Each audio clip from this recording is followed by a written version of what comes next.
Hi നമസ്കാരം. എല്ലാവർക്കും നമ്മുടെ പുതിയ വീഡിയോയിലേക്ക് സ്വാഗതം. അപ്പോൾ നമ്മുടെ ഇന്നത്തെ ചെറിയ വിശേഷങ്ങളും കാര്യങ്ങളൊക്കെ ആയിട്ടാണ് വന്നിരിക്കുന്നത്. അപ്പോൾ രാവിലെ തന്നെ അടുക്കളയിൽ നല്ല ജോലിയാണ്. അച്ചുവിന് ഇന്ന് NSSൻ്റെ അവർ കുറേ കുട്ടികളോടി അവിടെ ഒരു ഈ എങ്ങനെ ആരും ഇല്ലാത്തവർക്കൊക്കെ വേണ്ടി ഈ രോഗികളായിട്ടുള്ളവരും ഒക്കെ അങ്ങനെയുള്ളവരെ കാണാനായിട്ട് അവരുടെ സ്കൂളിൽ നിന്ന് അവർക്കതൊരു ക്ലാസ്സിൻ്റെ അവർ NSSൻ്റെ ക്ലാസ്സിൻ്റെ കാര്യമായിട്ടുള്ളൊരു ഇതാണ് പോകേണ്ടത്. അപ്പോൾ അതിന് പോകാൻ വേണ്ടി ഇന്ന് രാവിലെ അച്ചുവിന് പോകണം. പോകുമ്പം 2 പൊതിച്ചോറ് കൊണ്ടുപോകണം. അവിടെ വയ്യാതിരിക്കുന്നവർക്കൊക്കെ കൊണ്ടിട്ട് അച്ചു മാത്രമല്ല കേട്ടോ, എല്ലാ പിള്ളേരും കൊണ്ടുചെല്ലണം. ഇവർ 50 പേരും കണ്ടുണ്ട്. അത്രയും പേരും 2 പൊതിച്ചോറ് വീതം കൊണ്ടുവരണം എന്ന് ടീച്ചർ നേരത്തെ പറഞ്ഞിട്ടുണ്ടായിരുന്നു. അപ്പോൾ അങ്ങനെ രാവിലെ അച്ചുവിന് പൊതിച്ചോറ് കൊണ്ടുപോകാനായിട്ടുള്ള ഇത് എല്ലാം സെറ്റാക്കുവാണ്. അപ്പോൾ അരി അടുപ്പിൽ ഇട്ടു, അത് തിളച്ച് അത് കഴിഞ്ഞപ്പോൾ ആരും എണീറ്റിട്ടൊന്നുമില്ല കേട്ടോ. രാവിലെ ഞാൻ എണീറ്റ് എല്ലാവരും എണീക്കുന്നതിന് മുന്നേ ചെയ്ത് തീർക്കാൻ പറ്റുന്ന അത്രയും ജോലി അങ്ങ് ചെയ്ത് തീർത്തേക്കാമെന്ന് വിചാരിച്ച് പടവലങ്ങ തോരൻ വെക്കാനായിട്ടാണ് അത് അരിഞ്ഞുകൊണ്ടിരിക്കുകയാണ്. അപ്പം പടവലങ്ങ തോരൻ വെക്കാനും അരിഞ്ഞ് പിന്നെ എന്നേലും ഒരു മെഴുക്കുവരട്ടിയും പിന്നെ മീനും പിന്നെ എന്നേലൊക്കെ ബാക്കി കറികളൊക്കെ വെക്കണമെന്നുള്ളതിലാണ് നിൽക്കുന്നത്. ഒന്നും പ്ലാൻ ചെയ്തിട്ടില്ല നേരത്തെ. ഇന്നലെ രാത്രിയിലാണ് എന്നോട് പറയുന്നത് നാളെ ഞങ്ങൾക്ക് സ്കൂളിൽ ചോറുണ്ടാകാൻ പോകണമെന്ന്. അപ്പോൾ അതുകൊണ്ട് പിന്നെ രാവിലെ എണീറ്റ് എല്ലാം ചെയ്യേണ്ട ഇത് വന്നു. അപ്പം പടവലങ്ങ എല്ലാം കൊത്തി എരിഞ്ഞ് വെച്ച് അതിലേക്ക് ഞാൻ സവോളയും കൊത്തി എരിഞ്ഞ് ഇനി ഒരു പച്ചമുളകും കൂടി ചേർക്കുന്നുണ്ട് അതിനകത്തോട്ട്. അത്രയേ ഉള്ളൂ പടവലങ്ങയ്ക്ക് ചേർക്കുന്നതൊക്കെ. പിന്നെ ഇനി അരപ്പരച്ചും കൂടെ ചേർക്കുകയാണ് ചെയ്യുന്നത്. അപ്പോൾ പടവലങ്ങ ഞാൻ അരി അടുപ്പിൽ ഇട്ട് തിളച്ച് അതിപ്പോൾ ചേർത്ത് ഇനിയും അത് കുക്കറിലേക്ക് വാങ്ങി വെക്കുന്നതിന് മുന്നായിട്ട് ഇത് അരിഞ്ഞങ്ങ് എടുത്തേക്കുവാണെങ്കിൽ അത് അടുപ്പിലിട്ടങ്ങ് വെക്കാമല്ലോ എന്ന് വിചാരിച്ചു. അപ്പം നമ്മുടെ അരി നല്ല വേവുള്ള അരിയാണ്. അതുകൊണ്ട് നേരത്തെ അരി കുക്കറിലെടുത്ത് വെച്ചാലേ പോകാറാകുമ്പോഴത്തേക്ക് അതൊന്ന് ഊറ്റുന്നുള്ളൂ. അങ്ങനെ വിചാരിച്ചുകൊണ്ടിരിക്കുന്നത്. അന്നത്തേക്ക് നല്ലപോലെ വെന്ത് കിട്ടും. അപ്പം നമ്മുടെ കുക്കർ നല്ല ഇതേ സൈസ് കുക്കറാണ്, സ്റ്റീലിൻ്റെ തന്നെയാണ്. എനിക്ക് ദീപാച്ചി വാങ്ങിച്ചു തന്ന. അപ്പം അതിനകത്ത് ചൂട് നല്ലപോലെ നിൽക്കും. അതുകൊണ്ട് വെന്ത് കിട്ടും നല്ലപോലെ. പിന്നെ അത് എടുക്കാൻ നേരം ഒന്നും കൂടെ അടുപ്പിൽ വെച്ച് തിളപ്പിച്ച് ഒന്ന് ഊറ്റിയാൽ മതി. അപ്പോൾ ഞാൻ പടവലങ്ങ തോരൻ വെക്കാനുള്ളതെല്ലാം സെറ്റാക്കുവാണ്. അപ്പോൾ അതെല്ലാം അരിഞ്ഞെല്ലാം എടുത്ത് വെച്ചു. അപ്പോൾ എണ്ണ ഒഴിച്ചതിലേക്ക് കടുക് ഇട്ട് 2 ഉണക്കമുളകും കൂടി ഇട്ടേച്ചാണ് പടവലങ്ങ തോരൻ വെക്കാനായിട്ട് എടുക്കുന്നത്. അപ്പോൾ ഞാൻ ഇന്നലെ ഇട്ടൊരു വീഡിയോയിൽ ചെറിയൊരു കാര്യം ഉണ്ടായിരുന്നു, അത് പറയണമെന്ന് വിചാരിച്ചു. എന്നിട്ട് ആ സമയത്ത് അങ്ങ് വിട്ടുപോയെന്നേ. അതുകൊണ്ടായിരുന്നു. എന്നാണെന്നറിയോ, ഞാൻ പയർ തോരൻ വെക്കുന്നതിനകത്ത് ഞാൻ വെള്ളം കൂടുതൽ ചേർത്തായിരുന്നേ. പക്ഷേ അത്രയും വെള്ളം ഞാൻ എടുക്കത്തില്ല കേട്ടോ. ഒഴിച്ചത് ഇച്ചിരി കൂടിപ്പോയി. പിന്നെ അത് തിരിച്ചെടുക്കാമെന്ന് വെച്ചാൽ അതിനകത്ത് എണ്ണയും എല്ലാം ചേർന്നതല്ലേ, അതുകൊണ്ട് പിന്നെ തിരിച്ചെടുക്കാതിരുന്നതാണ്. അപ്പോൾ അത് ജയചേച്ചിയും പറഞ്ഞിട്ടുണ്ട്. പിന്നെ നമ്മുടെ ഷീബയും പറഞ്ഞിട്ടുണ്ടായിരുന്നേ. ഷീബ, എനിക്ക് അങ്ങനെയൊന്നും ഇല്ല കേട്ടോ. ഞാൻ എന്തെങ്കിലും ചെയ്യുന്നത് തെറ്റുകുറ്റങ്ങളുണ്ടെങ്കിൽ ധൈര്യമായിട്ട് പറയാം. അതല്ലാതെ ചിലർ വന്നിച്ച് നമ്മളെ ഒരുമാതിരി മാനസികമായിട്ട് പീഡിപ്പിക്കുകയല്ലേ, അത് മാത്രമേ ഉള്ളൂ. അല്ലാതെ എൻ്റെ ഭാഗത്തുനിന്ന് എൻ്റെ തെറ്റുണ്ടായാലും പറയാം, അതങ്ങനെയല്ല ഇങ്ങനെയാണെന്ന് പറയാം. എനിക്കറിയാൻ മേലാത്ത കാര്യമാണെങ്കിൽ എനിക്കത് വീണ്ടും ആവർത്തിക്കത്തില്ലല്ലോ. അത് നമുക്ക് തെറ്റ് തിരുത്തി പോകാമല്ലോ. അതുകൊണ്ട് എൻ്റെ ഭാഗത്തു നിന്നുള്ള തെറ്റ് കണ്ട് പറയുന്നതിന് യാതൊരു കിറിവും വിചാരിക്കത്തില്ല ഞാൻ. ധൈര്യമായിട്ട് എന്നോട് പറയാം. പിന്നെ നിങ്ങളൊക്കെ അല്ലാതെ പിന്നെ ആരൊക്കെയാണ് ഈ പറയുന്നത് ഇതൊക്കെ? നിങ്ങളൊക്കെ പറഞ്ഞാലല്ലേ ഉള്ളൂ നമുക്ക് അതൊക്കെ ഒരു മനസ്സിലാക്കാൻ പറ്റുള്ളൂ. അല്ലാതെ ആര് പറയാൻ നമ്മളോട് ഇതൊക്കെ? അപ്പം നമ്മളോട് സ്നേഹമുള്ളതുകൊണ്ടല്ലേ അത് പറഞ്ഞ് തെറ്റ് തിരുത്തി തരുന്നത്. അതുകൊണ്ട് നമുക്ക് ഒരു വിഷയമില്ല, യാതൊരു പ്രശ്നമില്ല. ധൈര്യമായിട്ട് പറഞ്ഞു, ഞാൻ കേൾക്കാൻ തയ്യാറാണ്. അപ്പം ശരിയാണ്, ഞാൻ വീഡിയോ എടുക്കുമ്പം എഡിറ്റ് ചെയ്യുമ്പോൾ അത് പറയണമെന്ന് വിചാരിച്ചു. എന്നാണെന്നറിയോ, പെരയ്ക്കെല്ലാം തുടച്ചെല്ലാം നിന്നുകൊണ്ടിരുന്നപ്പോഴത്തേക്കാണ് അതെല്ലാം വൃത്തിയാക്കി കഴിഞ്ഞപ്പോഴത്തേക്ക് അടുക്കളയിലോട്ട് ഞാനെന്നാൽ കയറാൻ ഓർത്തപ്പോൾ തന്നെ ചേട്ടൻ ഇങ്ങനെ വിളിച്ചേച്ച് പറയുന്നത് ഞാനങ്ങോട്ട് വരുവാന്ന്. അപ്പോൾ പിന്നെ പെട്ടെന്നൊരു തോരൻ വെക്കാൻ വേണ്ടി എല്ലാം അരിഞ്ഞ് വെച്ചു. അതിൻ്റെ ഇടയ്ക്ക് എപ്പോഴും ഒരു ഇച്ചിരി മൈൻഡ് മാറിപ്പോയി കേട്ടോ. അന്നേരമാണ് ആ വെള്ളം അത്ര ഇതിലേക്ക് വീണത്. അങ്ങനെ സംഭവിച്ചത്. അപ്പം സോറി കേട്ടോ. ആരും അത് തെറ്റിദ്ധരിക്കേണ്ട. പയറിനകത്ത് അത്രയും വെള്ളം ചേർക്കത്തില്ല കേട്ടോ. അപ്പം നമ്മുടെ പടവലങ്ങ തോരൻ വെക്കുന്നൊക്കെ വീഡിയോസൊക്കെ കണ്ടല്ലോ. അതിനകത്ത് ഞാൻ ജീരകവും വെളുത്തുള്ളിയും തേങ്ങയും മഞ്ഞളും കൊണ്ടാണ് ചതച്ച് ചേർത്തേക്കുന്നത്. അപ്പം പടവലങ്ങയ്ക്കകത്ത് അരപ്പൊക്കെ ചേർത്ത് കുറച്ച് നേരം കൂടെ അത് വെച്ചേക്കുവാണ് അടുപ്പിൽ തന്നെ. അപ്പോൾ എല്ലാവരും ഒക്കെ എണീറ്റ് വന്നു. കട്ടൻ കാപ്പിയൊക്കെ എടുത്ത് കൊടുക്കുവാണ്. കട്ടൻ കാപ്പി എല്ലാം എടുത്ത് കൊടുത്തതിന് ശേഷമാണ് ഞാൻ ദോശയൊക്കെ ഉണ്ടാക്കാൻ തുടങ്ങുകയാണ്. കണ്ണന് കൊടുക്കാണ്ട്. കണ്ണന് മാത്രമേ ഉള്ളൂ കേട്ടോ. രാവിലെ ബ്രേക്ക്ഫാസ്റ്റ് ശരിക്കും ദോശയല്ല കേട്ടോ.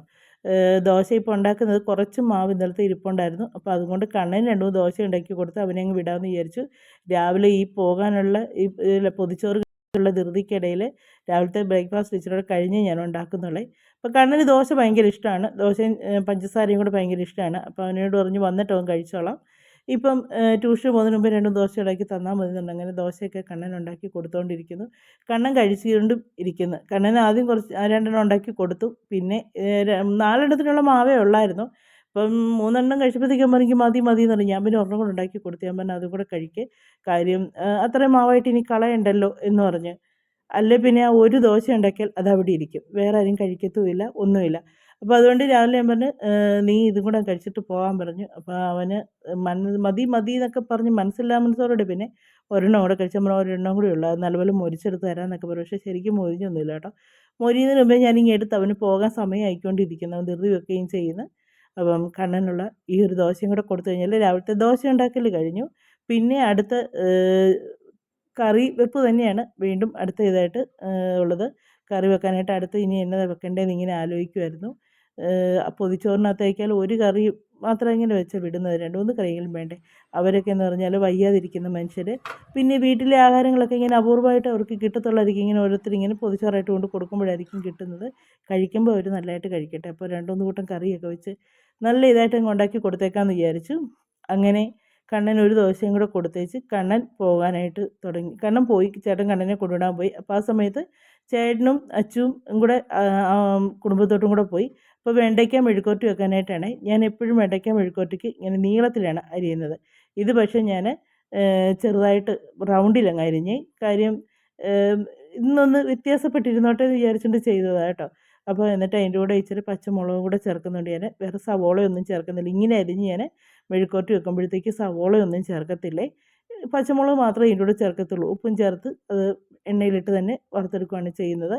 അപ്പം അച്ചു രാവിലെ എന്നോട് പറഞ്ഞു, അമ്മേ രാവിലെ എണീറ്റേച്ച് എന്നെ വിളിക്കണേ, ഞാൻ അമ്മയുടെ കൂടെ ഹെൽപ്പ് ചെയ്യാം, അതുകൊണ്ട് അമ്മയെ വിളിക്കണേന്ന് പറഞ്ഞു. ഞാൻ വെളുപ്പിന് എണീറ്റപ്പം വിളിക്കാനൊന്നും പോയില്ല. കാര്യം എന്താണെന്ന് വെച്ചാൽ ഞാൻ പറഞ്ഞില്ല, എനിക്ക് തന്നെ ചെയ്യുന്നതാണ് ഏറ്റവും കൂടുതൽ ഇഷ്ടം. എൻ്റെ കൂടെ ഒരാൾ സഹായത്തിനുണ്ടെങ്കിൽ ഒന്നും തീരത്തില്ല, ഇങ്ങനെ അങ്ങ് സമയം പോകത്തേ ഉള്ളൂ. അതുകൊണ്ട് ഞാൻ അവളെ വിളിക്കാൻ പോയില്ല കേട്ടോ. കുറച്ചുകൂടെ കഴിഞ്ഞിട്ട് എണീക്കട്ടെ എന്നൊക്കെ വിചാരിച്ച് അവൾ കിടന്നുറങ്ങി. അത് കഴിഞ്ഞാണ് അവളെ ഞാൻ തോരനും ഒക്കെ വെച്ച് കഴിഞ്ഞാണ് ഞാൻ അവളെ വിളിച്ചെണീപ്പിച്ചത്. പിന്നെ കടുങ്കാപ്പി കുടിച്ച് കഴിഞ്ഞു. പിന്നെ അത് കഴിഞ്ഞപ്പോഴത്തേക്ക് അപ്പൂപ്പൻ്റെ അടുത്തോട്ട് പോകാനുള്ള തയ്യാറെടുപ്പായി. അങ്ങനെയൊക്കെയായി, അതങ്ങനെ അങ്ങ് പോയി. പിന്നെ ഇതിനിടയ്ക്ക് ഞാൻ ചമ്മന്തിക്കുള്ള തേങ്ങയെല്ലാം ചിരണ്ടിയൊക്കെ വെച്ചിട്ടുണ്ട്. അപ്പോൾ വെണ്ടയ്ക്ക ഇതും കൂടെ അരിഞ്ഞ് വെച്ചങ്ങ് മെഴുക്കുവരട്ടി ഒന്ന് അടുപ്പിലാക്കി കഴിഞ്ഞാൽ സമാധാനം ഉണ്ടല്ലോ. അപ്പോൾ അത് അടുപ്പിൽ ഇരുന്ന് വേകുകയും ചെയ്യും. എനിക്ക് അപ്പുറത്ത് അരകല അരയ്ക്കുകയും ചെയ്യാമല്ലോ എന്ന് വിചാരിച്ചു. അതുകൊണ്ട് വെണ്ടയ്ക്ക പെട്ടെന്ന് അരിഞ്ഞെടുക്കുവാണ്. സമയം പൊയ്ക്കൊണ്ടിരിക്കുന്നത്.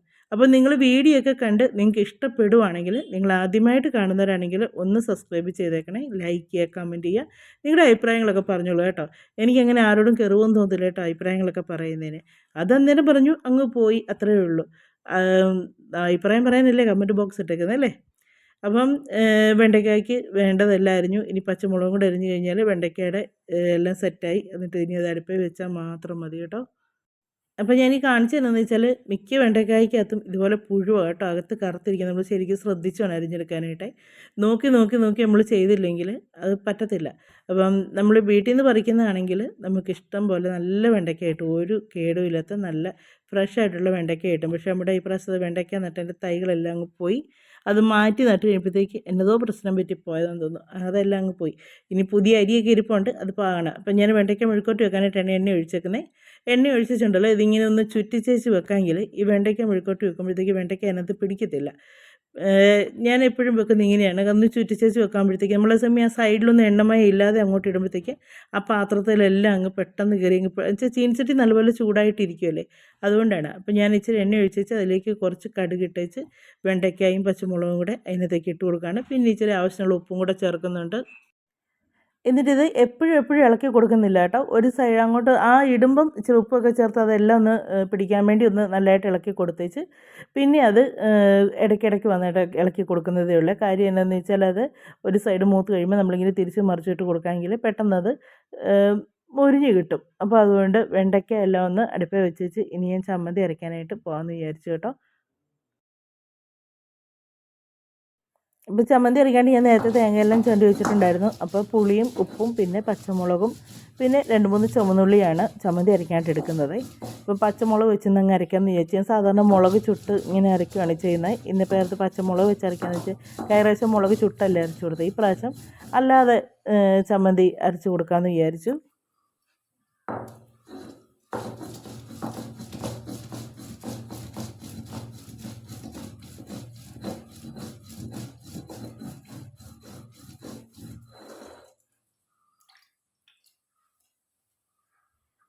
അപ്പോൾ ഞാൻ ഈ ചമ്മന്തി അരയ്ക്കുന്നതിനിടയ്ക്ക് ഇടയ്ക്കെല്ലാം വന്ന് ഇളക്കി കൊടുക്കുന്നുണ്ടായിരുന്നു കേട്ടോ വെണ്ടയ്ക്ക മെഴുക്ക് പുരട്ടിയെ. അപ്പോൾ വെണ്ടയ്ക്ക മെഴുക്ക് പുരട്ടി ഏകദേശമൊക്കെ മൂത്തിട്ടുണ്ട്. ഇനി ഒരു ഇച്ചിരിയും കൂടെയൊക്കെ ഒന്ന് ഇളക്കി എന്നൊക്കെ എടുത്താൽ മതി. അത് കഴിഞ്ഞ് പിന്നെ മാറ്റി ഇതുപോലെ ഇങ്ങനെ എണ്ണ കളയാനായിട്ട് ഇങ്ങനെ വെക്കുകയാണ് ചെയ്യുന്നത്. എണ്ണ കളയാനായിട്ടല്ല, എണ്ണ നടുക്കത്തേക്ക് ഊർന്ന് വരാനായിട്ട്. എന്നിട്ട് വന്നേച്ച് പിന്നെയും വന്ന് ബാക്കി ചമ്മന്തിയും കൂടെ അരയ്ക്കുകയാണ്. അപ്പോൾ ചമ്മന്തി അരച്ചൊക്കെ ഇടുന്നത്തേക്ക് അച്ചുമൊക്കെ വന്നു കേട്ടോ. അപ്പോൾ ഇത് അച്ചുവാണ് എനിക്ക് വീഡിയോ എടുത്ത് തരുന്നത്. ഇപ്പം ചമ്മന്തിയും കൂടെ എടുത്തു കഴിഞ്ഞാൽ തോരനായി, മെഴുക്കുവരട്ടിയായി, ചമ്മന്തിയായി. ഇനി മീനും കൂടെ വറക്കുകയാണ് ചെയ്യേണ്ടത്. അതപ്പോൾ ചമ്മന്തിയെല്ലാം എടുത്ത് വെച്ച് വേണം ഇനി മീൻ ഒക്കെ ഒന്ന് സെറ്റാക്കി എടുക്കാനായിട്ട്. അപ്പോൾ ഞാൻ ഈ കല്ലിൽ തന്നെ ഇട്ട് നല്ലപോലെ ഇളക്കി വെച്ച് അതിൽ മൊത്തം ഇങ്ങനെ ഉരുട്ടിയെടുക്കുകയാണ് ചെയ്തത്. ചൂട് ചോറൊക്കെ ഇട്ട് ഉണ്ണാൻ നല്ല ടേസ്റ്റൊക്കെയാണെന്ന് പറയുന്നത്. പക്ഷേങ്കിൽ ഇപ്പോൾ സമയമില്ല. ചൂട് ചോറൊക്കെ ഇട്ട് വാരി കൊടുക്കാനോ അല്ലെങ്കിൽ കഴിക്കാനോ അങ്ങനെയുള്ള സമയം ഒന്നുമില്ല. ധൃതി വെച്ചുള്ളൊരു ജോലിയാണ്. കാര്യം സൂചിമനെ നിന്നൊക്കെ ജോലി ചെയ്യാൻ നിർത്തില്ല എന്ന് പറഞ്ഞാൽ ഓട്ടപ്പാച്ചിലോട് ഓട്ടപ്പാച്ചിൽ അങ്ങനെയാണ്. അപ്പം മത്തി ഇന്നലെ കൊണ്ടുവന്നിട്ടുണ്ടായിരുന്നു. അപ്പോൾ അത് രാവിലെ ഞാൻ നേരത്തെ എടുത്ത് വെള്ളത്തിൽ ഇട്ടാണേ. അന്നേരത്തേക്ക് നമുക്ക് അല്ലെ ചെതമ്പൽ പോകാൻ ഭയങ്കര പാടാണ്. മീൻ വെട്ടുമ്പോഴത്തേക്ക് നമ്മൾ അന്നേരം വെള്ളത്തിൽ ഇട്ടേച്ച് വെട്ടുമ്പോഴത്തേക്ക് ഇച്ചിരി നേരത്തെ ഈ മത്തിയൊക്കെ വെള്ളത്തിൽ ഇടാമെങ്കിൽ ഉണ്ടല്ലോ ചെതമ്പൽ പെട്ടെന്ന് അതിനകത്ത് കിടന്ന് മീനും കുതിർന്ന് കഴിയുമ്പോഴത്തേക്ക് പെട്ടെന്ന് ചെതമ്പൽ അങ്ങ് പോകും. അപ്പോൾ മത്തി അങ്ങനെ വെട്ടിയെടുത്തുകൊണ്ടിരിക്കുന്നു. അത് കഴിഞ്ഞിട്ട് അത് ഉപ്പും മുളകൊക്കെ പുരട്ടി എല്ലാം വെച്ചിട്ട് ഞാൻ പിന്നെ വാഴയില വെട്ടാനായിട്ട് ഇറങ്ങി വന്നതാണ്. വാഴയില അന്നേരം വെട്ടാനായിട്ട് നമ്മുടെ മുറ്റത്ത് തന്നെ നിൽക്കുന്ന, നമ്മുടെ പറമ്പിൽ നിൽക്കുന്ന, മുറ്റത്തിനോട് ചേർന്ന് നിൽക്കുന്ന ആ വാഴയിൽ 2 ഇല നിൽപ്പുണ്ടായിരുന്നു. അതുകൊണ്ട് പിന്നെ അപ്പുറത്തെ വീട്ടിൽ നിന്നൊന്നും മേടിക്കേണ്ടി വന്നില്ല കേട്ടോ. 2 ഇല നിൽക്കുന്നത് ആ ഇല ഇനി എടുത്തുകൊണ്ട് വന്ന് എല്ലാം എന്തൊക്കെ അച്ചു ഉള്ളതുകൊണ്ട് പിന്നെ ഞാൻ പറഞ്ഞു തുടച്ചൊക്കെ ഒന്ന് എടുക്കണമെന്ന് പറഞ്ഞു. അച്ചു തുടച്ചെല്ലാം എടുക്കും. അപ്പോൾ അതിന് മുമ്പേ ഒന്ന് വാട്ടിയേച്ച് അങ്ങ് തുടയ്ക്കാമെന്ന് വിചാരിച്ചു. എല്ലാം ഒന്ന് വാട്ടി, അത് ചുക്കിലിയോ അങ്ങനെയൊന്നും ഇല്ലാത്തതുകൊണ്ട് ഞാൻ പിന്നെ അന്നേരം അങ്ങ് വാട്ടിയേച്ച് ഇനി അങ്ങ് തുടയ്ക്കാമെന്ന് പറഞ്ഞു. അങ്ങനെ ഇലയെല്ലാം വാട്ടിയെടുത്ത് കൊടുത്തുകൊണ്ടിരിക്കുകയാണ്. അച്ചു എന്നോട് പറഞ്ഞു, അച്ചു തുടച്ച് വൃത്തിയാക്കി തരാമെന്ന് പറഞ്ഞു. അത്രയെല്ലാം ചെയ്യണ്ടേ, അവൾ കൊണ്ടുപോകാനായിട്ട് ധൃതി വെക്കുന്നതല്ലേ, അപ്പോൾ അത്രയെല്ലാം അവൾ ചെയ്തു തരണ്ടേ. അപ്പോൾ അവൾ എന്നോട് പറഞ്ഞു ഞാൻ തുടച്ച് തരാം എന്നും പറഞ്ഞിട്ട് അത് വലിയ ജോലിയായിട്ട് എന്നോട് പറഞ്ഞു. ഞാൻ പറഞ്ഞു ആയിക്കോട്ടെ നടക്കട്ടെ എന്ന് പറഞ്ഞു. അപ്പോൾ രാവിലത്തെ ബ്രേക്ക്ഫാസ്റ്റ് എന്ന് പറഞ്ഞാൽ ചപ്പാത്തിയും ബീഫ് കറി. കഴിഞ്ഞ ദിവസം അച്ചു വന്ന സമയത്ത് ബീഫ് മേടിച്ചില്ലായിരുന്നു, അത് ഇരിപ്പുണ്ടായിരുന്നേ. അപ്പോൾ അത് എടുത്ത് പകുതി എടുത്തുള്ളൂ, അതിന് പകുതി ഇരിപ്പുണ്ടായിരുന്നു. അപ്പോൾ അതിൽ നിന്ന് അങ്ങ് എടുത്തേക്കാമെന്ന് വിചാരിച്ചു. അപ്പോൾ ബീഫ് റോസ്റ്റ് ആക്കാനായിട്ടാണ്. അപ്പോൾ ബീഫ് എല്ലാം കഴുകി എല്ലാം എടുത്ത് വെച്ചേക്കുവാണ്. അപ്പോൾ സവോളയും ഇഞ്ചിയും വെളുത്തുള്ളിയും എല്ലാം കൂടെ ചതച്ചത് അതിൻ്റെ കൂടെ ചേർത്ത് സവോളയോട് ചേർത്ത് അത് നല്ലപോലെ എണ്ണ ഒഴിച്ച് അതിനകത്തിട്ട് വഴറ്റുകയാണ്. അത് വഴറ്റി കഴിഞ്ഞേച്ച് അതിലേക്ക് കുറച്ച് മീറ്റ് മസാലപ്പൊടിയും മല്ലിപ്പൊടിയും മാത്രമേ ഞാൻ ചേർക്കുന്നുള്ളൂ. അത് രണ്ടും ചേർത്ത് നല്ലപോലെ എണ്ണയ്ക്കകത്തിട്ടൊന്ന് മൂപ്പിച്ചതിന് ശേഷം തക്കാളിപ്പഴം അതിലേക്ക് അരിഞ്ഞിട്ട് കൊടുക്കുന്നുണ്ട്. എന്നിട്ട് ഇനി അതിലേക്ക് നമ്മുടെ കഴുകി വാരി വെച്ചേക്കുന്ന ബീഫും കൂടെ ഇട്ട് കൊടുക്കുകയാണ് ചെയ്യുന്നത്. ബീഫ് ഇട്ടേച്ച് പിന്നെ ആവശ്യത്തിനുള്ള വെള്ളവും ചേർക്കുന്നുള്ളൂ കേട്ടോ. റോസ്റ്റ് ആയതുകൊണ്ട് ഒത്തിരി വെള്ളം വേണ്ട. അപ്പോൾ ഞാൻ ഒരു 2-3 വിസിൽ വരുന്നിടം വരെ നോക്കിയേച്ച് 3 വിസിൽ വന്ന് കഴിയുമ്പോൾ കുറച്ച് നേരം ഞാൻ തീ കുറച്ചിടും. കുറച്ചിട്ടേച്ച് പിന്നെയും കുറച്ച് കഴിയുമ്പോഴത്തേക്ക് തീ കൂട്ടിയിടും. തീ കൂട്ടിയിട്ടേച്ച് ഒന്നും കൂടെ ഒരു വിസിലും കൂടെ അടിച്ച് കഴിയുമ്പോഴത്തേക്ക് അന്നേരം ഞാൻ ഓഫ് ചെയ്യുകയാണ് ചെയ്യുന്നത്. അപ്പം നമ്മുടെ ബീഫിൻ്റെ മസാലയെല്ലാം സെറ്റായി. അതിനി എല്ലാം കൂടെ ഒന്ന് ഇളക്കി എല്ലാം ഒന്ന് മിക്സ് ആക്കണം. അപ്പോൾ ഈ ബീഫിനകത്ത് വെള്ളം ഉള്ളതുകൊണ്ടുണ്ടല്ലോ, നമ്മളൊരു ശകലം വെള്ളം ഒഴിച്ചുള്ളതിലും അത് വേകുമ്പോഴത്തേക്ക് അതിനകത്ത് വെള്ളം അതിലേക്ക് അങ്ങ് ഇറങ്ങും. അപ്പോൾ ഒത്തിരി വെള്ളമാവും. അതുകൊണ്ട് കുറച്ച് വെള്ളമാണ് ഞാൻ ഒഴിച്ചേക്കുന്നത്. അപ്പോൾ നമ്മുടെ ബീഫൊക്കെ അവിടെ സെറ്റായിക്കൊണ്ടിരിക്കുന്നു. പിന്നെ ചപ്പാത്തിയുടെ മാവും ഒരു സൈഡിൽ കുഴച്ചുകൊണ്ടിരിക്കുന്നു കേട്ടോ. മാവ് കുഴയ്ക്കുന്നതിൻ്റെ ഇടയ്ക്ക് തന്നെയാണ് ഞാൻ മീൻ വറുക്കാനായിട്ട് കൂടെ തുടങ്ങിയത്. അപ്പം മീൻ വറുക്കാനായിട്ട് എണ്ണ ഒഴിച്ചേച്ച് ഇനി മീനും കൂടെ വറുക്കാനായിട്ടാണ്. അപ്പം ഞാനൊരു 4 മത്തി ഒരു പൊതിക്കകത്ത് വെക്കാൻ നോക്കുന്നുണ്ട്. അങ്ങനെ 8 മത്തിയാണ് ഞാൻ ഇപ്പോഴത്തേക്കുള്ള മാത്രമേ വെട്ടിയെടുത്തിട്ടുള്ളൂ കേട്ടോ. ബാക്കി പിന്നെ ഉച്ചക്കത്തേക്ക് വെട്ടിയാൽ മതിയല്ലോ എന്നോർത്തു. ഇത് തിരക്കൊന്നും ഒതുങ്ങിയിട്ട് വെട്ടാമെന്ന് വിചാരിച്ചു. അപ്പം അങ്ങനെ മത്തി വറുക്കാനായിട്ടും കൂടി ഇടുന്നു. അപ്പം അവർക്ക് കൊണ്ടുപോകാനുള്ള കറിയൊക്കെ ഏകദേശം അല്ല എല്ലാം സെറ്റായി. ഇനി പൊതിച്ചോറൊക്കെ കെട്ടിയാൽ മതി. അപ്പോൾ അതിൻ്റെ ഇടയ്ക്ക് ആ മാവ് ബാക്കി ഇങ്ങനെ ചെറുതായിട്ടൊന്ന് കുഴച്ച് വെച്ചല്ലേ ഉള്ളൂ. അതിനി ഫുള്ള് സെറ്റാക്കി മുഴുവനൊന്ന് എടുക്കണം. അപ്പോൾ അതെല്ലാം കൂടെ ഒന്ന് കുഴയ്ക്കാനും എടുക്കാനും മീൻ വറുക്കാൻ ചാട്ടേണമെന്ന് വിചാരിച്ചു. അങ്ങനെ ചപ്പാത്തിക്കുള്ള മാവെല്ലാം കൂടെ ഒന്ന് റെഡി ആയിക്കൊണ്ടിരിക്കുവാണ്. അപ്പം ഞാൻ അതിൻ്റെ ഇടയ്ക്ക് ചപ്പാത്തി ഉണ്ടാക്കി. അച്ഛന് അന്നേരത്തേക്ക് കഴിക്കാനുള്ള ചപ്പാത്തി മാത്രം കേട്ടോ. അതും ഉണ്ടാക്കി വെച്ച് പിന്നെ അച്ഛന് കറിയും കൂട്ടി കൊടുക്കാനായിട്ട്, ബീഫ് കറിയും കൂട്ടി കൊടുക്കാനായിട്ട്. അപ്പം ഞാൻ ചോറ് എല്ലാം ഒന്ന് വിളമ്പി നേരത്ത് ചൂടാറാനായിട്ട് വെക്കുവാണേ. അല്ലെങ്കിൽ ആവി തട്ടി അവർ കഴിക്കാനായിട്ട് എടുക്കുമ്പോഴത്തേക്ക് അപ്പടി വെള്ളമാകും ചോറിനകത്ത്. അതിന് ചോറ് നല്ലപോലെ ഒന്ന് ഇച്ചിരി നേരം ഫാൻ്റെ കീഴിൽ വെച്ച് ആ ചൂടൊക്കെ ഒന്ന് പോയതിന് ശേഷമാണ് ഞാൻ കറിയൊക്കെ അതിലേക്ക് എടുത്ത് വെക്കുന്നത്. അപ്പോൾ മീനും പടവലങ്ങ തോരനും വെണ്ടയ്ക്ക മെഴുക്കുവരട്ടിയും പിന്നെ ശകലം അച്ചാറും ചമ്മന്തി, ഇത്രയാണ് ഞാൻ പൊതിച്ചോറിന് വെക്കുന്നത്. അപ്പം ടീച്ചർ പറഞ്ഞത് ഒരു തോരനും ചമ്മന്തിയും മതി, പിന്നെ മീനുണ്ടെങ്കിൽ അതും വെക്കാനും പറഞ്ഞു. കാര്യം എല്ലാവരും മിക്കവരും മീൻ അതിനകത്ത് വെക്കും. അപ്പോൾ ചിലർ മീൻ വെക്കത്തില്ല. അതുകൊണ്ട് ടീച്ചർ പിള്ളേരോട് പറഞ്ഞു നിങ്ങൾ കൊണ്ടുവരുമ്പോൾ എല്ലാവരും ഒരുപോലെ കൊണ്ടുവരണം എന്നൊക്കെ പറഞ്ഞു. എന്നാലും ഞാനകത്ത് 4 മത്തി വെച്ചിട്ടുണ്ട്. ആർക്കെങ്കിലും ഒരാൾക്ക് കൂടെ വേണമെങ്കിൽ 2 2 കൊടുക്കാം അതിൽ നിന്ന് ഒരാൾക്ക്. അപ്പം അങ്ങനെ പൊതിച്ചോറെല്ലാം കെട്ടി റെഡിയാക്കണം. ഇതിനകത്ത് കെട്ടിക്കൊണ്ടിരിക്കുക എനിക്ക് വലിയൊരു അബദ്ധം പറ്റിപ്പോയെന്നേ. നമ്മൾ ഈ ഇലയുടെ പുറവശത്തെ തണ്ടുണ്ടല്ലോ, അതിങ്ങനെ ഇച്ചിരി മുറിച്ച് കളയത്തില്ലേ, എന്നാലല്ലേ നമുക്ക് പൊതി നല്ല ഇതായിട്ട് കെട്ടെ. ഞാനിതെല്ലാം വെച്ച് കഴിച്ച് പൊതി കെട്ടി കഴിയുമ്പോഴത്തേക്ക് ഭയങ്കര കട്ടി പോലെ. ഞാൻ ഇതിന് ഈ അടിവശത്ത് ഇത്രയും കട്ടി വരുന്നതെന്ന് ഓർത്തേ. അന്നേരം ഓർത്ത് അയ്യോ ഇത് ചെത്തിക്കളഞ്ഞല്ലോ എന്ന്. പിന്നെ ഇലയ്ക്കകത്ത് ചോറ് ഇട്ടു എല്ലാം ചെയ്ത് ഇനി അതെല്ലാം മാറ്റി വെച്ച് എടുക്കാമെന്നുള്ളത് ഇരട്ടിപ്പണിയാണ്. അപ്പോൾ പിന്നെ ഞാനത് അങ്ങനെ തന്നെ വെച്ച് പൊതിഞ്ഞു. പക്ഷേ ഇല പൊട്ടിയൊന്നുമില്ല കേട്ടോ, നല്ല ഇതായിട്ട് തന്നെ പൊതിയാൻ പറ്റി. എനിക്ക് ഇല പൊട്ടി പോകുമെന്നുള്ള പേടിയായിരുന്നു, പക്ഷേ ഇല പൊട്ടിയൊന്നുമില്ല. അങ്ങനെ നമ്മുടെ പൊതിച്ചോറെല്ലാം ഒരു സൈഡിൽ കൂടെ സെറ്റായിക്കൊണ്ടിരിക്കുന്നു. അച്ചു അതിനപ്പുറത്തിരുന്ന് കഴിക്കുന്നുണ്ട്. ചെറുതായിട്ടേ കാണാൻ പറ്റത്തുള്ളൂ, പുള്ളിക്കാരി കഴിക്കാൻ കൂടെയാണ്. അവൾ കഴിച്ച് കഴിയുമ്പോഴത്തേക്ക് പൊതിച്ചോറെല്ലാം കെട്ടിക്കഴിയണം, കൊടുത്തു വിടണം. അല്ലെങ്കിൽ സഹായിച്ചോ ഇല്ലയോ എന്നൊന്നും നോക്കത്തൊന്നുമില്ലെന്നേ, കിടന്നങ്ങ് ഒച്ച വെക്കും. കണ്ടോ ഇത്രയും സമയമായി അമ്മേ എനിക്ക് സമയം പോയതന്നെ. 9 മണി ആയപ്പോഴത്തേക്ക് എല്ലാം റെഡിയായി. രാവിലത്തെ കാപ്പിയും റെഡിയായി, പിന്നെ കൊണ്ടുപോകാനുള്ള ചോറും റെഡിയായി. അപ്പോൾ അതും ശരി, ഞാൻ പിന്നെ ഇച്ചിരി അച്ചാറും കൂടെ അതിനകത്ത് വെച്ചായിരുന്നേ. അപ്പോൾ അതും എല്ലാം ഇലയ്ക്കകത്ത് സെപ്പറേറ്റ് വെക്കുന്നത്. കാര്യം എന്താണെന്ന് വെച്ചാൽ നമ്മളിതെല്ലാം കൂടെ ഇതിനകത്ത് വെച്ചാൽ എല്ലാം കൂടെ കൂടി കുഴഞ്ഞു പോകും. പിന്നെ ചിലർ അച്ചാർ കൂട്ടാത്തവർ കാണും. അപ്പോൾ അങ്ങനെയുള്ളവർക്ക് നമ്മൾ ചോറിനകത്ത് അച്ചാറിട്ട് കൊടുത്താൽ അവർക്കത് കഴിക്കാൻ പറ്റത്തില്ലല്ലോ. അതിനാണ് ഇലയ്ക്കകത്ത് സെപ്പറേറ്റ് പൊതിഞ്ഞ് വെക്കുന്നത്. എല്ലാം അങ്ങനെയാണ് ചെയ്യുന്നത്. ചിലർ തോരൻ ഇഷ്ടപ്പെടാത്തവർ കാണും, മെഴുക്കുവരട്ടി ഇഷ്ടപ്പെടാത്തവർ കാണും, അങ്ങനെ പലരും കാണുമല്ലോ. അപ്പോൾ അവിടെ ഒന്നാമത് സുഖമില്ലാത്തവരൊക്കെയാണ് കൂടുതലും ഉള്ളത്. അപ്പോൾ അവർക്ക് അതെടുത്ത് കഴിക്കാനുള്ള സൗകര്യത്തിനാണ് ഇങ്ങനെ ഇലയ്ക്കകത്ത് തന്നെ സെപ്പറേറ്റ് പൊതിഞ്ഞ് വെക്കുന്നത്. അപ്പോൾ അങ്ങനെ നമ്മുടെ പൊതിച്ചോറിൻ്റെ പരിപാടിയെല്ലാം കഴിഞ്ഞ് ഇനി അത് പൊതിഞ്ഞെടുത്ത് അച്ചുവിന് കൊടുത്തു കഴിഞ്ഞാൽ എൻ്റെ രാവിലത്തെ വലിയൊരു ജോലി തീർന്നു കേട്ടോ. പിന്നെ ഒരു കാര്യം തന്നെ, രാവിലെ ഇങ്ങനെ പൊതിച്ചോറൊക്കെ കൊടുത്തു വിടുന്ന സമയത്തുണ്ടല്ലോ, നമ്മുടെ ഉച്ചക്കത്തേക്കുള്ള പണിയും കൂടെ രാവിലെ തന്നെ അങ്ങ് തീരും. പിന്നെ നമുക്ക് ചുമ്മാ ഇരിക്കാൻ ഇഷ്ടം പോലെ സമയമാണ് കിട്ടുന്നത്.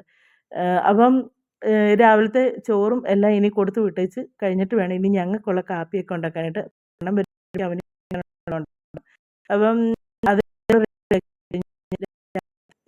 പൂടിയുടെ തുണിക്ക്. അപ്പം ഞാൻ ചപ്പാത്തി പരത്തിയെല്ലാം എടുത്ത് വെച്ചിട്ടുണ്ട്. ഇനി അത് ഉണ്ടാക്കി എടുത്താൽ മതി. അപ്പം ചേട്ടൻ അച്ചുവിനെ വിട്ടേച്ച് വരാമെന്ന് പറഞ്ഞു. അച്ചുവിനെ വിട്ടേച്ച് വന്നു കഴിഞ്ഞ് ചേട്ടൻ എൻ്റെ കൂടെ ചപ്പാത്തി ഉണ്ടാക്കാൻ മിക്കപ്പോഴും ഹെൽപ്പ് ചെയ്യാറുണ്ടേ.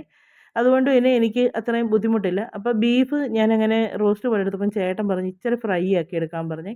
അപ്പോൾ അതുകൊണ്ട് പിന്നെയും ഞാൻ ചീനച്ചട്ടി വേറെ വെച്ച് അതിനകത്തേക്ക് ഇച്ചിരി എണ്ണ ഒഴിച്ച് ഇച്ചിരി കടുക് ഇട്ടേച്ച് ഒരു സവോളയുടെ പകുതി ഒരു ശകലം ഉണ്ടായിരുന്നു, അത് മുറിച്ച് അത് ചെറുതായിട്ട് അരിഞ്ഞ് അതിനകത്തോട്ട് തന്നെ ഇട്ട് കേട്ടോ. അപ്പം മറ്റത് എല്ലാം ചേർത്ത് വേവിച്ച് വെച്ചേക്കുന്നുണ്ട്. അതിൽ നിന്നെടുത്ത് ഇങ്ങോട്ടിട്ടൊന്ന് ചെറുതായിട്ടൊന്ന് റോസ്റ്റ് അല്ല ഫ്രൈ ആക്കി തരാമോ എന്ന് ചോദിച്ചു. അതുകൊണ്ട് ഞാൻ പെട്ടെന്ന് അങ്ങനെ ഒന്ന് സെറ്റാക്കി കൊടുത്തു. എന്നാ ജോലി തിരക്കാന്ന് പറഞ്ഞാലും ഉണ്ടല്ലോ, എത്ര കഷ്ടപ്പാടാന്ന് പറഞ്ഞാലും ഇവരാരെങ്കിലും എന്നോട് എന്തെങ്കിലും ഒന്ന് ഉണ്ടാക്കി തരാമോ എന്ന് ചോദിക്കുമ്പോണ്ടല്ലോ, തരാൻ പറ്റത്തില്ല എന്ന് പറയാൻ എനിക്ക് മനസ്സ് വരത്തില്ലെന്നേ. എനിക്കങ്ങനെ പറഞ്ഞു കഴിയുമ്പോൾ പിന്നെ മനസ്സിന് ഭയങ്കര വിഷമമാണ്. ഇശ്ശോ ഞാൻ അത് ഉണ്ടാക്കി കൊടുത്തില്ലല്ലോ, അവരെന്നോടല്ലാതെ ആരോടാ പറയുന്നത് എനിക്ക് ഇങ്ങനെ ഒരു ഇത്. അത് പിള്ളേരാണെങ്കിലും ചേട്ടനാണെങ്കിലും എന്നേലും വേണമെന്ന് പറഞ്ഞാൽ എനിക്കത് ഉണ്ടാക്കി കൊടുത്തില്ലെങ്കിൽ ഒരു മനസ്സമാധാനം ഇല്ല. പിന്നെ എനിക്കൊരു മനസ്സമാധാനമായിട്ടൊന്നും കഴിക്കാൻ പോലും പറ്റത്തില്ല. അതുകൊണ്ട് ഞാൻ എത്ര പണിയാണെങ്കിലും എന്നാ തിരക്കാണെങ്കിലും ആദ്യം എന്നോട് പറഞ്ഞു വേണ്ടടി, അല്ലെങ്കിൽ വേണ്ട നീ രാവിലെ ഇട്ട് കിടന്ന് ഓട്ടമാണ്, അതുകൊണ്ട് വേണ്ടാന്ന് പറഞ്ഞു. പക്ഷേ എന്നാലും അതൊരു കഴിക്കാൻ ആഗ്രഹമുള്ളതുകൊണ്ടല്ലേ നമ്മളോട് ആദ്യം പറഞ്ഞത്, നമ്മുടെ കഷ്ടപ്പാട് കൊണ്ടല്ലേ ഇത് വേണ്ടാന്ന് പറയുന്നത്. അപ്പോൾ ഞാൻ പറഞ്ഞു കുഴപ്പമില്ല, അത് ഞാൻ പെട്ടെന്ന് റെഡിയാക്കി തരാമെന്ന് പറഞ്ഞു. അങ്ങനെ ബീഫും എല്ലാം ഒന്ന് ഫ്രൈ ആക്കിയതിന് ശേഷമാണ് ഞാൻ അന്നത്തേക്ക് അച്ചുവിനെ കൊണ്ട് വിട്ടിട്ട് ചേട്ടൻ വന്നു. അപ്പോൾ കഴിഞ്ഞ ദിവസത്തെ വീഡിയോയിൽ ജയ ചേച്ചിയുടെ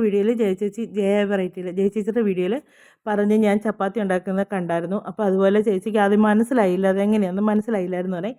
അപ്പോൾ ചേച്ചി അത് വീഡിയോയിലൂടെ കാണിക്കുന്നുണ്ട്. ചേച്ചി പിന്നെ അത് കണ്ട് മനസ്സിലാക്കി ചേച്ചിയുടെ ഐഡിയയിൽ അങ്ങ് ചെയ്തെന്ന് പറഞ്ഞു. അപ്പം അത് ഞാൻ ചപ്പാത്തി ഉണ്ടാക്കുന്നത് ആദ്യം ഒരു ചപ്പാത്തി നോൺ സ്റ്റിക്കിലോട്ട് ഇട്ടേച്ച് അതിൻ്റെ ഒരു സൈഡ് ചൂടായി കഴിയുമ്പോൾ തിരിച്ച് ഒരു സൈഡും കൂടെ ചൂടാക്കും. രണ്ട് സൈഡും ചൂടായി കഴിയുമ്പോഴത്തേക്ക് അതിൻ്റെ പുറത്തോട്ട് അടുത്തതിടും. എന്നിട്ട് അത് തിരിച്ചിട്ടേച്ച് അതിൻ്റെ പുറത്തോട്ട് അടുത്തത് വിടും. എന്നിട്ട് പിന്നെ ഇങ്ങനെ ഇത് ഇനി മറിച്ചിട്ടേച്ച് അതിൻ്റെ അടിയിലിട്ടത് എടുത്ത് തിരിച്ചിടുമ്പോഴത്തേക്ക് ആദ്യം ഇട്ട സൈഡ് പിന്നെ ചൂടാവുമല്ലോ. ചൂടായി കഴിയുമ്പോഴത്തേക്ക് പിന്നെ ഇത് വീണ്ടും ഒന്ന് ചൂടാക്കും. അപ്പോൾ നമ്മൾ ഇവിടെ ഇട്ടത് വീണ്ടും ഒന്ന് തിരിച്ചിട്ടേച്ച് അതിൻ്റെ അകവശവും കൂടെ ഒന്ന് ചൂടാക്കും.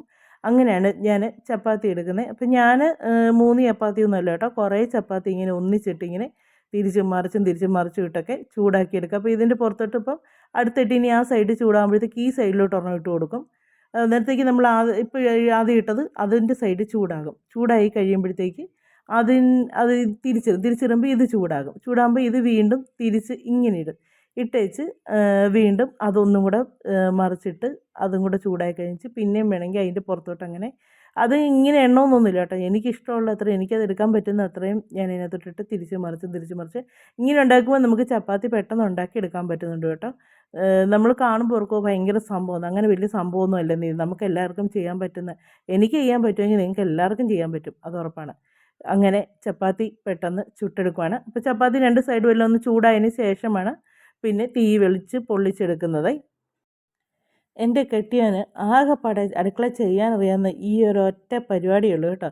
ഈ ചപ്പാത്തി ഞാനിങ്ങനെ ചുട്ടുകൊണ്ടിരിക്കുമ്പോഴത്തേക്ക് അത് ഇവിടെ ഇങ്ങനെ ചപ്പാത്തി ചുടാൻ അറിയത്തില്ല. ഇങ്ങനെ എടുത്ത് തീയുടെ പുറത്തോട്ട് വെച്ച് കൊടുക്കുമ്പം അത് നല്ലപോലെ ഒന്ന് അതിലിട്ട് ചുട്ടെടുക്കും. ആകെപ്പാടെ ചേട്ടൻ ചെയ്യുന്ന ഒരൊറ്റ പരിപാടി തന്നെ. ഒരു ഗ്ലാസ് കട്ടൻ കാപ്പി പോലും അല്ലാതെ എടുക്കാൻ അറിയത്തില്ല. അപ്പോൾ ഇത് ഞാൻ ആദ്യമൊക്കെ ചെയ്യുമ്പോൾ ഇങ്ങനെ നോക്കി നിന്ന് പറഞ്ഞു കൊടുത്തൊക്കെ ചെയ്ത് അതൊന്ന് പഠിപ്പിച്ചെടുത്ത കാര്യം. ഒരേ സമയം അത് ചുടുകയും ഇപ്പുറത്ത് കല്ലേ ചുടുകയും കൂടെ ചെയ്യുമ്പോഴത്തേക്കുണ്ടല്ലോ കല്ലേ കിടക്കുന്ന കരിഞ്ഞങ്ങ് പോകും. അപ്പോൾ അതുകൊണ്ട് ഒരാൾ നമുക്ക് ഹെൽപ്പിനുണ്ടെങ്കിൽ നമുക്ക് പെട്ടെന്ന് പെട്ടെന്ന് തിരിച്ച് മറിച്ചിട്ട് എടുക്കാനും പറ്റും, അങ്ങോട്ട് എടുത്ത് വെക്കാനും, തീയുടെ അങ്ങോട്ട് വെച്ച് കൊടുക്കുമ്പോൾ അതങ്ങ് എടുക്കാനും പറ്റും. അങ്ങനെ എന്നെ ഈ ഒരു കാര്യത്തിന് എന്നെ എപ്പോഴും സഹായിക്കാൻ കേട്ടോ. അല്ലാതെ എന്നെ അടുക്കള ചെയ്യാൻ വന്നാലും അത് ശരിയാകത്തില്ല. 2 പ്രാവശ്യം ചോദിച്ചാൽ ഇനി നീ ചെയ്തു, എന്നെക്കൊണ്ട് പറ്റുന്നില്ല എന്ന് പറഞ്ഞേച്ച് പോകും. പക്ഷേങ്കിൽ ഇതെനിക്ക് വലിയൊരു സഹായമാണ് കേട്ടോ. ഈ ഒരു സഹായം എന്ന് പറഞ്ഞാൽ കാണുന്നവർക്ക് ചെറിയൊരു സഹായമായിട്ട് തോന്നിയാലും എനിക്കിത് വലിയൊരു സഹായമാണ്. കാര്യം ഞാൻ ധൃതി വെച്ച് ഫുഡ് ഉണ്ടാക്കുമ്പോഴത്തേക്ക് എന്നെ ഇങ്ങനെ ഒരു കാര്യത്തിൽ ഹെൽപ്പ് ചെയ്യുമ്പോഴത്തേക്ക് എനിക്കത് വലിയ കാര്യമാണ്. പിന്നെ അച്ചു ഉണ്ടെങ്കിൽ അവൾ എൻ്റെ കൂടെ കൂടും കേട്ടോ. ഇങ്ങനെ ചപ്പാത്തി ഞാൻ ചുട്ടെടുക്കുമ്പോഴത്തേക്ക് പൊള്ളിച്ചെടുക്കും തീക്കകത്ത്. അങ്ങനെയും. അപ്പോൾ അങ്ങനെ ഞങ്ങളുടെ രാവിലത്തെ ബ്രേക്ക്ഫാസ്റ്റ് എല്ലാം റെഡിയായി. ഇനി ഞങ്ങൾ കഴിക്കാനായിട്ട് തുടങ്ങുവാണ്. അന്നേരത്തേക്ക് പിന്നെ കണ്ണനും വന്നു. കണ്ണൻ വന്നു കഴിയുമ്പോഴത്തേക്ക് പിന്നെ ഞങ്ങൾ 3 പേരും കൂടി ഇരുന്ന് ഫുഡൊക്കെ കഴിക്കാനായിട്ട് തുടങ്ങുകയാണ്. അങ്ങനെ ഫുഡൊക്കെ കഴിക്കാനായിട്ട് എല്ലാം റെഡിയാക്കി. അപ്പം എനിക്ക് ഞാൻ പറഞ്ഞില്ലേ ചപ്പാത്തിയുടെ കൂടെ ആണെങ്കിലും ഒക്കെ ബീഫ് കറിയൊക്കെ ഉള്ള സമയത്ത് എനിക്ക് ഇച്ചിരി അച്ചാറും കൂടെ അതിൻ്റെ കൂടെ ഭയങ്കര ഇഷ്ടമാണ്. ചപ്പാത്തി ആണെങ്കിലും എൻ്റെ ആണെങ്കിലും ഞാൻ അതിൻ്റെ കൂടെ ഇച്ചിരി അച്ചാറെടുക്കും. അപ്പോൾ ഇവിടെ ഈ നാരങ്ങ അച്ചാർ കൂട്ടുന്ന ഞാൻ മാത്രമേ ഉള്ളൂ. വേറെ ആരും അത് തൊട്ട് പോലും നോക്കത്തില്ല. അപ്പം ഞാൻ നാരങ്ങാച്ചാറും ഒക്കെ കൂട്ടിയാണ് രാവിലെ ചപ്പാത്തിയൊക്കെ കഴിച്ചത്. അപ്പോൾ ചപ്പാത്തി ഇതെല്ലാം ഫുഡെല്ലാം രാവിലത്തെ എല്ലാം കഴിച്ച് കഴിഞ്ഞേച്ച് പിന്നെ ഞാൻ മീനെല്ലാം വെട്ടാനായിട്ട് പോയി. മീനെല്ലാം വെട്ടി എല്ലാം എടുത്ത് വെച്ച് കഴിഞ്ഞപ്പോഴത്തേക്കുണ്ടല്ലോ അടുത്ത പണി എനിക്ക് കിട്ടി. മേളിലാണെങ്കിൽ നമ്മുടെ തുണിയൊക്കെ വിരിക്കുന്നിടത്ത് പൂച്ചയുടെ ഭയങ്കര ശല്യമാണ് അവിടെ. അത് വന്നു കഴിഞ്ഞാൽ അവിടെ മൊത്തം പൂച്ചയുടെ രോമം ഏതെങ്കിലും ഒരു തുണി അറിയാതെ താഴെ വീണ് പോയിട്ടുണ്ടെങ്കിൽ അതേ കയറി കിടക്കുകയും അതേ മൊത്തം ആ പൂച്ചപ്പൂടയാകുകയും എല്ലാം ചെയ്യും. അപ്പോൾ അതിന് ഇതിൻ്റെ മേളുവശത്ത് ഇച്ചിരി നെറ്റ് അടിക്കാൻ വേണ്ടി ചേട്ടൻ അന്നേരം പോയി മേടിച്ചുകൊണ്ട് വന്നേ. എന്നിട്ട് വന്നത് പിന്നത്തേക്ക് ഇനി ആദ്യം ഞങ്ങളിവിടെ ഇങ്ങനെ കമ്പി കൊണ്ട് ഇങ്ങനെ ഗ്രില്ലിടാനായിരുന്നു വിചാരിച്ചത്. പക്ഷേങ്കിൽ അത് ഭയങ്കര പൈസയാകും. അപ്പോൾ ഞങ്ങൾ പറഞ്ഞു ഇതാ തൽക്കാലത്തേക്ക് ഇതൊന്ന് ചെയ്യാം, പിന്നീട് നമുക്ക് എപ്പോഴേലും പറ്റുവാണെങ്കിൽ അന്നേരം അതിൻ്റെ ബാക്കി കാര്യങ്ങൾ നോക്കാമെന്ന് പറഞ്ഞു. അങ്ങനെ ചേട്ടൻ പോയി നെറ്റ് മേടിച്ചുകൊണ്ട് വന്നു. അപ്പം നെറ്റ് ഞങ്ങൾ തന്നെയാണ് എല്ലാം സെറ്റാക്കി അവിടെ വെക്കുവാണ്. അപ്പം അവിടെ എല്ലാം കെട്ടിയും എല്ലാം അളവും എല്ലാം നോക്കുവാണ്. അപ്പോൾ അത് സൈഡ് ഒത്തിരി വ്യത്യാസമുള്ളതൊക്കെയാണെന്ന് അതെല്ലാം മെഷീനെ അടിച്ചു കൊടുക്കുകയും എല്ലാം ചെയ്ത് എല്ലാം ഒന്ന് സെറ്റായിക്കൊണ്ടിരിക്കുന്നു. അപ്പോൾ ഉച്ചയ്ക്കുള്ള ഊണെല്ലാം ഉച്ചയ്ക്കത്തേക്കുള്ള ഫുഡെല്ലാം റെഡി ആയല്ലോ. അതുകൊണ്ട് ഇനി കുറേ നേരം ഇരിക്കാമല്ലോ എന്നൊക്കെ ഓർത്തിട്ട് ഇരിക്കാനേ സമയം കിട്ടില്ല കേട്ടോ. അല്ലെങ്കിൽ നമ്മൾ കണക്ക് കൂട്ടുന്ന പോലെ ഒന്നും ഒരിക്കലും നടക്കുകയില്ല. നമ്മൾ ഓരോ കാര്യങ്ങളൊക്കെ കണക്ക് കൂട്ടിയിരിക്കും, പക്ഷേ അതെല്ലാം കുളമാകത്തേ ഉള്ളൂ. അപ്പം ഈ പണിത്തിരക്കും എല്ലാം കഴിഞ്ഞിട്ട് അതിൻ്റെ ഇടയിൽ കൂടെ ഇങ്ങനെ നടക്കുന്നു. അപ്പം അച്ചു പോയിട്ട് വരാറായേ. അപ്പം അച്ചു കൂടെ വന്നു കഴിഞ്ഞപ്പോഴത്തേക്ക് അവൾ പിന്നെ ഒരു ബിസ്ക്കറ്റും ഒക്കെ മേടിച്ചുകൊണ്ട് വന്ന് ഞങ്ങൾക്ക് ഓരോ ബിസ്ക്കറ്റും ഒക്കെ തരികയും ഒക്കെ ചെയ്ത്. അപ്പം ഞങ്ങളുടെ ഇന്നത്തെ വിശേഷങ്ങളും കാര്യങ്ങളും ഒക്കെ ഇതൊക്കെയാണ്. അപ്പോൾ ഞങ്ങളുടെ വീഡിയോ ഒക്കെ അവസാനിപ്പിക്കാൻ സമയമായിട്ടുണ്ട്. അടുത്ത വിശേഷങ്ങളും കാര്യങ്ങളൊക്കെ ആയിട്ട് നമുക്കിനി അടുത്ത വീഡിയോയിലൂടെ കാണാവേ. അപ്പോൾ മറക്കണ്ട, ആദ്യമായിട്ട് കാണുന്നവരാണെങ്കിൽ സപ്പോർട്ട് ചെയ്യാൻ മറക്കരുതേ. ലൈക്ക് ചെയ്യുക, കമൻറ്റ് ചെയ്യുക, നിങ്ങളുടെ അഭിപ്രായങ്ങളൊക്കെ പറയുക കേട്ടോ. അപ്പോൾ ഞങ്ങളുടെ ഈ നെറ്റ് കെട്ടലും കാര്യങ്ങളും ഒക്കെ ആയിട്ട് അതിൻ്റെ ഒരു സൈഡിൽ കൂടെ ഇങ്ങനെ നടക്കുന്നു. ഇനി ഉച്ചയ്ക്കാകുമ്പോഴത്തേക്ക് ഇനി ഊണും കൂടെ ചെയ്ത് കഴിഞ്ഞാൽ ഊണൊക്കെ കഴിഞ്ഞേച്ച് പിന്നെ കുറച്ച് നേരമൊക്കെ ഇരുന്നിട്ട് ഇനി ബാക്കി ഇതിൻ്റെ പണിക്കൊക്കെ കയറുന്നുള്ളൂ. ഇനി ഇതിൻ്റെ പണി മൊത്തം തീർത്തതിന് ശേഷം കാണിക്കാവേ. അപ്പോൾ ഞാൻ ഉച്ച വരെയുള്ള വീഡിയോസൊക്കെയാണ് എടുത്തേക്കുന്നത്. അപ്പം എല്ലാവരും ഒന്ന് സപ്പോർട്ട് ചെയ്യുക കേട്ടോ. വീഡിയോ കണ്ട് ഇഷ്ടപ്പെടുവാണെങ്കിൽ ഒന്ന് ഫ്രണ്ട്സിനും കൂടെ ഒക്കെ ഒന്ന് ഷെയർ ചെയ്ത് കൊടുക്കാം. അപ്പം പറഞ്ഞതൊന്നും മറക്കണ്ട. അപ്പം നമുക്ക് വീണ്ടും അടുത്ത വീഡിയോയിലൂടെ വീണ്ടും കാണാമേ.